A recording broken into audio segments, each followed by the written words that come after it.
Hey, neighbor. I'm your favorite neighbor, Jay Murray. And this is Happy Hood, the podcast, Leadership for the Soul, where faith meets everyday leadership, purpose is built one decision at a time, and growth is intentional. Leadership begins on the inside, because before we can lead others, we must first learn to lead ourselves. Leadership for the Soul on Happy Hood, the podcast.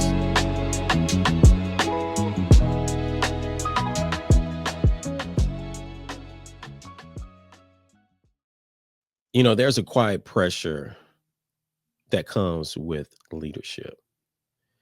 And this quiet pressure, it comes directly from what we have built as an image around our leadership. It is when people have a tendency to look at us for direction, when people look for us to fix everything, we become the great problem solver. When people expect us to have all the answers. And we simply have built our leadership on being that individual to where our leadership reputation, our leadership image is built solely on our strength and our successes. And it is during other moments within our leadership journey that the need to be vulnerable is scary. It's quite scary for us. We can't do it. It's frustrating, you know. It's challenging, is difficult to show that level of vulnerability because what we have set our leadership image to be. So today I want to use a story in the Bible, the story of Naaman in the Bible that's recorded in Second Kings chapter 5, to use this story to discuss the power of vulnerability and how it can be used for healing, and how something that we hide, the very thing that we hide on the inside, God wants to use to drive greater impact towards the calling that he has given us, to allow us to be shaped and molded into becoming a better leader for others to follow. So before we get into that, do me a favor, family, go ahead and hit that like and subscribe button so you can always be in the know when we drop new episodes. And if this episode is impactful, hey, do me a favor, share this with someone. I greatly appreciate that. So when you look at Naaman, the story of Naaman in the Bible in Second Kings chapter 5, just to provide some context, Naaman is a great army leader. He's a commander. He is well respected within the community. He's well respected with the king. So he has power. He has influence. He has the status. He has the image, right? He has won several battles. So he's seen as a victorious commander. He has the successes. He has the status. So one thing, if you look closer into Naaman, on the outside, he has the successes, but on the inside, he's suffering. He's suffering from an illness called leprosy. And just to provide some context around that, during that time in the Old Testament, you know, leprosy was seen as a terminal illness, and it was seen as something that was very highly contagious. So much that if you were a person that had leprosy, you were required in public settings to scream out, unclean, unclean, unclean, unclean, so others can be aware not to touch you, to you know, not go in your direction. So you can only imagine the how someone would feel that their dignity has been suffered, has been stepped on, that they're treated now as an outsider, that they live in isolation from others. So you can see it can definitely feel kind of lonely. But here's Naaman, which is so interesting. This tension that you can see that he's holding. On the outside, he has these successes. As I said before, he's well respected from the king. He's well respected within the community. He has all these victories. He's the man. He's the image. But on the inside, he's suffering, in which something that no one, not a lot of people can see, because he hide that. He has hidden that from others through his armor, through his buttons, through his prestige, through his image. You don't see that. In which, when you think about it a little bit closer and why this is so relatable, when you think about in today's time, I believe that we're convinced that every leader has to be strong at all time, or everyone we see, like, we have to show our successes. We have to show our successes on the gram, on social media, that we don't do enough of showing the failure, of showing the disappointments, the setbacks, the breakups. We see that one person that we at times compare ourselves to, and we don't see that they're on their third marriage, that they had to take 10 L's just to get that one win. We don't see that because those things are not typically something that is seen through the reels. It's not the highlights that we want to see. So here's again Naaman holding this tension and hiding it from others because he don't want people to see that. Which leads me to my first point when it comes to the power of vulnerability. And it is also from the lens of when we lack vulnerability. And when we lack vulnerability and not practicing the power of vulnerability, we'll tend to allow our successes to hide our struggles. We'll allow our successes to hide our struggles. Our Not too long ago, um, as you as I have said it through the episodes here, losing my father, losing my aunt last year. I remember during that time, still trying to go to work. My father was in the hospital, and we were pretty much accepting the fact that he is a good chance he wasn't going to make it through this.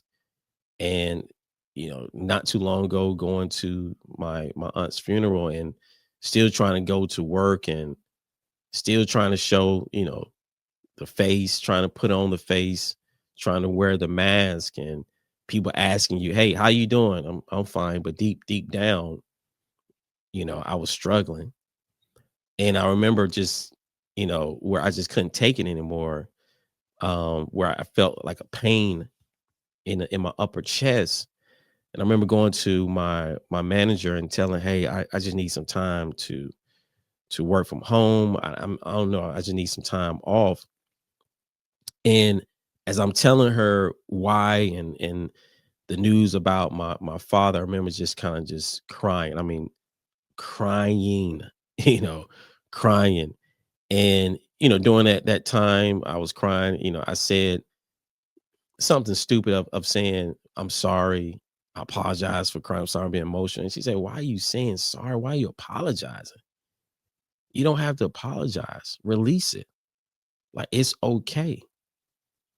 And I remember just again, as I was doing that, and after the fact, and thanking, my manager of creating that safe space, I felt such a relief.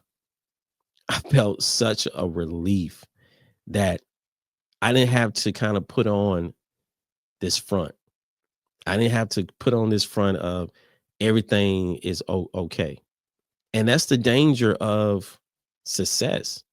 Success sometimes can hide our struggles because I still wanted to be seen as someone that was there for the team. I can still do my work. I can still perform. But the reality, I couldn't really do it in an optimal level that I wanted to do it as do it at. And that's the problem with, or that's the danger to say with leadership, is that people celebrate our strengths, but they rarely see our wounds. They don't see our setbacks. They don't see our disappointments. And if we're not careful, we'll start believing we can hide that from others. We start believing in that same image. And it's in those times we have to understand that our position doesn't remove our humanity. That real leadership doesn't mean pretending everything is fine. It means that, you know what? Having the courage to acknowledge, hey, where you need help at. Here's where I need help. And again, going back to the example with my manager, I appreciate of her giving me the help of just having a safe space to release. And me just finally getting the courage to say, you know what? I can't keep going on like this. I can't keep trying to show up and deep down I am hurting. And at times we have to make that decision that we have to be courageous. Another thing, when we are lacking, we lack vulnerability, and we're not practicing the power of vulnerability, is that we allow our pride to block our breakthrough. We allow our pride to block our breakthrough. Again, going back to the story of Naaman, Naaman gets the okay from the king, to go see this prophet that a slave girl that was in his house as a servant, told him about. So he gets the okay to go see this prophet and to heal him from his leprosy. And as he's going to the prophet, he thought, hey, this prophet was going to perform this great miracle. He's going to probably do this, do that, call on his God, do all of these things. But yet the prophet said, hey, go dip yourself 7 times in the Jordan River. And they was like, what? Hold up. 7 times in the Jordan River? Is it that don't make no sense. That like I gotta do. I thought and this even a verse as you read, I thought you was gonna do this. I thought you was gonna call on your God. I thought all these things. And many times our healing is based on what our thoughts. We believe our healing should match our solutions. Our status, excuse me. And that's the thing about pride. Pride makes us think our solution should match our status. That the solution can't be this simple. It can't be just go dip myself 7 times. And I think the reality was, and what made it hard for um Naaman, is that it required him to take a humble step in order for him to have his breakthrough. It was required for him to swallow his pride and be vulnerable in the and be vulnerable in the most vulnerable way that he can be at that time. Because one thing as you read is that he's not alone. He's with his servant, he's with other people. And for him to dip himself 7 times in the Jordan, that was going to require him to take off his armor. That was going to require, because again, leprosy was a skin disease. So he was able to hide this front from his armor. But here, The prophet was telling him, go dip yourself 7 times in the Jordan. That means I have to take off my armor. I have to remove this image that I have put up. I now have to remove this image. I now have to be vulnerable. That's, as you can see, this can be very scary. You can only imagine what Naaman was feeling. He must have felt scared. He must have felt disappointed. He must have felt, oh my God, like shameful. All these feelings. I can only imagine that he was feeling that he had to expose himself in this way. And that's probably why he was so fierce. No, I'm not going to do that. They're going to see me. They're going to see all these wounds. They're going to see my wounds. They're going to see my setbacks. They're going to see my disappointments. Maybe they will look at me differently. This is why sometimes it's hard to practice vulnerability. And here's Naaman he's mad because his pride made him think that, you know what, solution should match my stats. It should match of who I am. But understand that the breakthrough that we need is typically on the other side of that humble step, admitting that I'm weak. Me admitting to my manager, I can't look, I'm holding this in. I can't, I'm not at the mental capacity I need to be at to really do to work. I need help. I need someone to take on this other work. And again, letting others see where you're not strong. That's where the breakthrough starts to occur. That's where the breakthrough starts to occur. When we don't allow pride to block our breakthrough. And when we don't do that, and we start to really humble ourselves, we then go to our point 3, where vulnerability leads to breakthrough. Now, in the story, the good thing about it, Naaman, he listened. He finally, like, you know what? Let me humble myself. He stepped into the water, and the scripture said that his skin was restored. It was restored like a child, like a baby, you know, it was restored. And within that, we can see that, you know what, the healing didn't come with the arguing, going back and forth. It didn't come with just like, oh man, I gotta do what?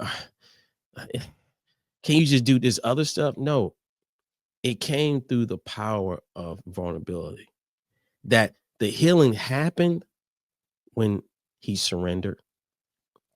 That's again another level of vulnerability when we just surrender to and acknowledge. And again, going back to my first point, when we acknowledge and just accept, hey, I'm weak. We don't allow our success to hide what we're suffering. We have courage and say, you know what? Here's what I'm struggling at. Hey, I made a mistake, team. I thought we should have went this way, and it was a mistake, and we need to now go back this other way. Hey, I didn't get the loan. The business didn't get the loan. Hey, I did this. I'm struggling with this in my life. When we surrender, we acknowledge, that's where the breakthrough of the power of vulnerability comes. Because this is when we allow ourselves to be honest about our limitations, and we allow the vulnerability, the power of vulnerability, to allow or to remove walls, to allow growth to occur, and to allow healing to take place. And that's when we understand that your vulnerability is not a weakness in your leadership, but rather it is actually a strength in your leadership. Because I truly believe people trust real leaders. People trust leaders who are real and who understand that, you know what? Leadership begins on the inside. Leadership begins on the inside. So in order for me to become a better leader for others to follow, in order for me to stay rooted in my faith, in order for me to be intentional with my growth, in order for me to be committed to the calling that God has given me, allow me to trust God in this process and allow God to transform me through the power of vulnerability. This is leadership for the soul. Till next time, family, love God, love yourself, love your neighbor. I'm your favorite neighbor, Jay Murray. Be blessed.